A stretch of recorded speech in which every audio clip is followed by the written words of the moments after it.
So let's take a look at the tail of the tape for Gennady Golovkin against Willie Monroe Jr. You see the 5-year age advantage. Fight hard, fight clean. Mouthpiece, mouthpiece.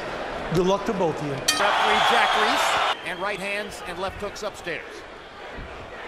Now he has a harder target to find. Triple-G Monroe out before he unleashes the heavy artillery. Well, he's feeling Monroe's jab early. Monroe's landed a couple of long right jabs and slipped in a left hand across the top. Yeah, he won't feel Monroe out as long as he thinks or thought he was going to feel him out, because Monroe will get too comfortable if Triple G doesn't hit him with something pretty hard early. At the beginning, now Golovkin begins to open up and fire some heavy shots. And there's a hard right hand by Golovkin. Darnell Boone knows what it is to be hit with a brick. That's his only loss, was come up through the ranks and fought Darnell Boone, has either lost or nearly lost to him. Golovkin landed a short right hand inside. Momentarily.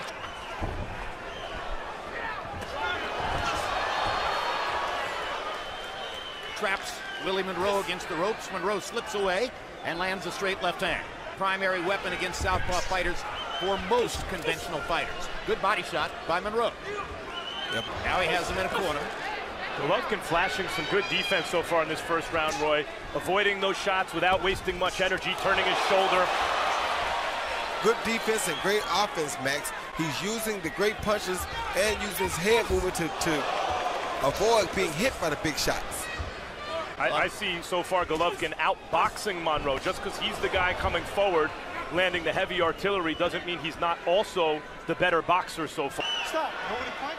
Step away from each other.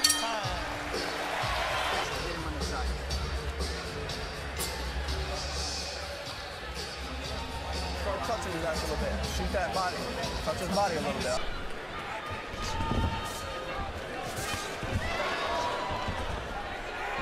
Willie, already early on here, he has shown that he can, in fact, trap Monroe in corners from time to time. The biggest problem Monroe has is he hasn't hit Golovkin with anything, like Max said earlier, can respect the punching power. You have to be able to hit him, or he can just have free-range target practice. And when he can have free-range target practice, that's what happens. Down goes Monroe. He trapped him, and down went Willie Monroe. Hey, are you okay? Trying to get his legs back. His legs are not back. But like I said, Jack Reese, let Golovkin have free-range target practice at you, because he's going to catch you sooner or later. Oh, Golovkin had a wide-open shot with a left hook and missed it. He could have brought a finish to this. Once again, traps Monroe in the corner. And Monroe's still weary on his feet, and Golovkin won't give him room to think. Constantly keeping the pressure on. Down goes Monroe for the second time. We've got a minute still to go in round number 2. Of course they are, Jim. They came to see the knockout artists, and they're seeing them. Golovkin's got 46 seconds left in the round. Oh, good shot by Monroe. The best shot that Monroe's landed this fight is that left uppercut. And another one. Lands a second left uppercut. And Gennady shakes it off and comes back. Right hand, left hook to the body. One more shot upstairs, there it is. Overhand right, hurt him really bad. But Gennady's being very careful, because he knows that Monroe is trying. So Gennady's being very smart here. Monroe showing big heart, not just fighting to survive, not just tying him up, throwing punches back. Willie, bring those up. 10 seconds to go, and Willie Monroe gets a momentary edge there as Jack Reese warned on the low blows. And Golovkin would want the end of round 2, but he knocked him down twice. How you doing, brother? Good. You good?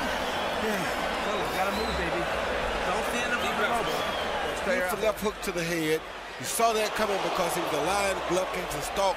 When he can stalk like this, he's bound to catch you with something big soon. Beautiful left hook. Right knocking Monroe down twice, Golovkin landed 24. After he throws his left hook, his head stays up, and Triple G could counter the left hook.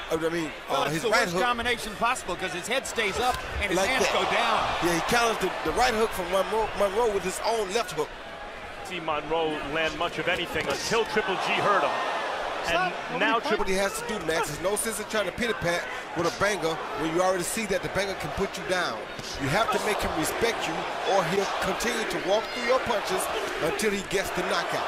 Monroe getting his, and Monroe has some counter-punching opportunities finally, but when they were just boxing before Monroe was hurt, I don't think it's that Monroe was hitting him with anything hard. He wasn't hitting him much, period. Triple G's defense has looked really good tonight. His defense is really good, but Monroe has to start putting some power on punches to get respect, or he won't be in this fight long. There you go. Yeah. As I said, a couple of good body shots by Monroe. Golovkin has been looking to the body this round, now throws 2 upstairs. And you got to watch that left hook from Triple G, because Triple G trying to set it up again. Golovkin obviously believes Monroe can't hurt him, and he may be right about that. We know Golovkin can obviously hurt. Knocking out Daniel Gill while getting hit in the mouth with the right hand. Took a couple of punches from Rubio and Curtis Stevens. No, but these are not pity pats he's been throwing this round so far, Monroe. Well, and ripping to the body as well as he can. And Golovkin comes back with a couple of body shots of his own. Straight right hand landed for Gennady. Another straight right hand lands for Gennady. Leaping in to try to get in a left hook. And Monroe actually would do better if he just sit down and fight and quit moving, because when he comes up high to move, it's when he gives Gennady a chance to hit him with a big shot when they fight. Stop punching. Makes it out of round 3. Golovkin in the 3rd round. Okay, Jim, I got a 3-0, 30-25 Gennady Golovkin. You got to give him a 10-7 round for the 2 knockdowns in round number 2, Jim. So, you know, that gives him a real big lead on the scorecards. If he isn't made Gennady Golovkin just out banging Willie Monroe. Willie would be smart, just like Roy said, to stay off the ropes and use this ring. The ring is huge. It's a very big ring. Willie's got a lot of room to move if he'd stay off those ropes and stop circling along the ropes where Gennady catches him constantly. 3-0, Golovkin. Well, the point is that Golovkin makes a big ring small by cutting it off. And that's the reason that Monroe has been on the ropes and in the corner. Although, Roy, as you said, now that he's bunkered down and started to fight in the middle of the ring, he's had more success. Well, he hit Gennady with a really good right hook to the body early, but he didn't follow it up. If he'd have followed it up, it would have been a very impressive thing to see. And when he stands here and fights, at least he does punch back. When he runs away, he only gets hit. He's not landing anything running, so he should go ahead and just take it right here and either win it or lose it right here in the center of the ring. Quit running and giving Gennady the edge or giving him that room to work with. Make it tough for him. So minor upset already that Monroe's here firing back in the 4th round after the way he looked in that 2nd round. Yes, it is, but it's because he's fighting more now. But he got to throw power punches when he throws, because when you throw those, just look at him and tell him, come on. And sometimes that can be a confidence taker. When you hit a guy, you got to feel those shots Monroe just laid on Golovkin. Oh, he felt them, but Monroe has to throw more and not listen to what Gennady says. He just has to keep doing the same thing.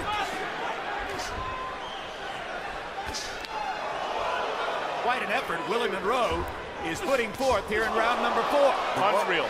Yeah, the Mongoose has a heart, Jim. And you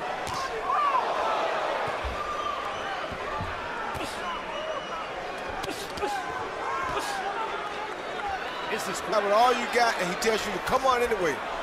I don't care how good your chin is. You knew that coming into the fight. If you let him get in the fight, he's going to make it very interesting. He's got to make sure he doesn't get caught with any of those big punches. He's hit Gennady Golovkin with 7 or 8 clean headshots with real stuff. He may not make it through the rest of the fight, but he certainly earned Golovkin respect. He is flying Gennady's head in this round. On him. Well, he's only got 6 knockouts among his 19 wins. But he told us we shouldn't be terribly shocked that Golovkin is able to take his punch. Yeah, but he told us yesterday that we think he is. He just hasn't had a chance to really prove it. Round 4 was a Herculean effort for Willie Monroe. You're landing the shots I don't want to see, but you got to be a little busier. You can't let him work like that, all right? Throwing punches through a jab and followed with a beautiful straight left hand, probably one of the hardest shots with straight left. Gave that round to Willie Monroe. I agree with Harold. I mean, uppercut lands for Golovkin. Seemed to hurt Willie Monroe. Maybe punch you like this. Look at the hard left hand by Monroe. I mean, Monroe is hitting Golovkin with shots where Golovkin's head is snapping and the sweat is flying. It's because he's not punching. When he's punching, he does better. But when he tries to defend and allows Golovkin to hunt, he gets caught every time. You can't let Golovkin just stalk you. And the academic, but hook high on the top of the head, hurt him really bad, Jim. And you can't let him just come at you free range or free will.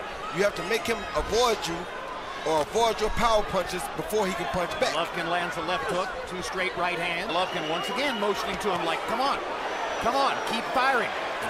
Hit me. I want a chance to counter back. Well, Monroe may be learning something about himself in this fight, that he's a better fighter when he stays in the pocket and lets his talent and skill take over, rather than just trying to minimize contact and get away. 3 good punches by Monroe that he didn't counter back. That was another one. Good 1-2 Up to like 24 real hard headshots Golovkin has taken in the last couple rounds. Golovkin is just as tired as he is. Abel Sanchez wants more activity from Golovkin, figuring it'll decrease Monroe's activity. But Golovkin, Monroe has abandoned the body attack, but he should attack the body some too, because Golovkin appears to be visibly slowing down in the 5th round. Now he gets in 2 body shots. Fight. And now Monroe's in a corner against the ropes. This is where Golovkin has done damage before. Hard shot by Monroe. you see Jim, Monroe fighting off the ropes now. Yeah, but those pity-pat punches will get him caught with a big shot if he's not careful. He pass for 1 big shot.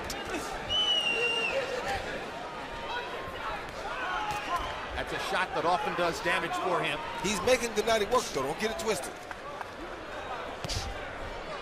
Instead of really working the body, and it may have preserved Monroe's legs for this point in the fight. In the last minute or so, Golovkin seems to have... Now, you haven't been using the jab. I want to see a little better jab, even if at the shoulders. Keep close, moving your head here. 6 out of 169. Golovkin took over the punch count leadership in the last round again. Hurt him with a right uppercut. Right uppercut hurt him really bad, John. Monroe again. Yeah, right uppercut. Against the ropes. Right uppercut hurt him really bad, and the hook just hurt him even worse. He's out of here. 3rd knockdown. There were 2 knockdowns in the 2nd round. Here in the 6th. 7, 8, 9, 10. You just need to move faster. He should stop it, Jim. His legs are gone. You want to continue? His legs are gone. Yes, thank you. Yeah. Willie Monroe. 6th round technical knockout for Gennady Golovkin. Maybe he tantalized future opponents, but at the end of the day, it's knockout number 20. And I guess, Roy Jones, you're going to tell me that was a wise decision. As a fighter, you don't want to see a fighter have to make that decision. You rather the ref or his corner have realized that he was done. So I thought it was wise on his part to tell the ref, threw a right uppercut, followed by a left uppercut to the neck, an overhand right to the top of the head. That hurt him really bad. Missed him, came back with another overhand right that hurt him a little bit after taking a jab. And this is what I meant by when I said he gave a jab to take a big shot. Then that left uppercut hurt him really bad right there, followed by that left hook right there, right behind the ear. That really was the finishing punch to me. He had his opponent done. Through an overhand right, followed by a left hook. Now he smells blood. He's on the attack, and he will not let up because he's relentless. Knockout number 20 in a row. Jim, that's what started all the drama. That big left uppercut hurt him really bad. That really finished matters, and now it was just a matter of time. And if you've ever heard the winner by TKO victory, and still undefeated, and still the middleweight champion of the world, Gennady Triple G